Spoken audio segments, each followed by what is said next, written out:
त्यामुळे एक गोष्ट झाली, प्रत्येक मशीनचा जो चार्जिंग असते तर काही मशीनचं चार्जिंग 99%, काही मशीनचं चार्जिंग 70%, काहीचं 60%. अहो एवढ्या 2-2 दिवस मशीनचा चार्जिंग 99% कसं असू शकतं? सगळ्यात मोठी गोष्ट, मी जिथे राहतो माझं घर, माझ्या घरात 4 मतं, माझी आई, माझी मुलगी, माझी पत्नी आणि मी, तिथे आम्हाला काही 2च मतं. म्हणजे माझ्या आईने किंवा माझ्या पत्नीने किंवा माझ्या मुलीने मला मतदानच केलं नाही, की मी स्वतःला मतदानच केलं नाही. अशा प्रकारचा सगळं आतमध्ये घोळ आहे. गेले अनेक वर्ष आम्ही राजकारणात काम करतोय. या मतदारसंघामध्ये प्रत्येक माणूस सांगतोय की आम्हाला बदल हवा आहे.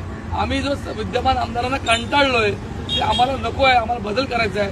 पण मतदान गेलं कुठे?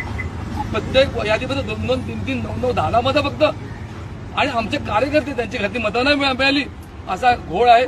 मी ज्या काउंटिंगमध्ये जे बघलेले एजंट होते त्यांना मी सांगतो की आपण आपलं मत मांडा.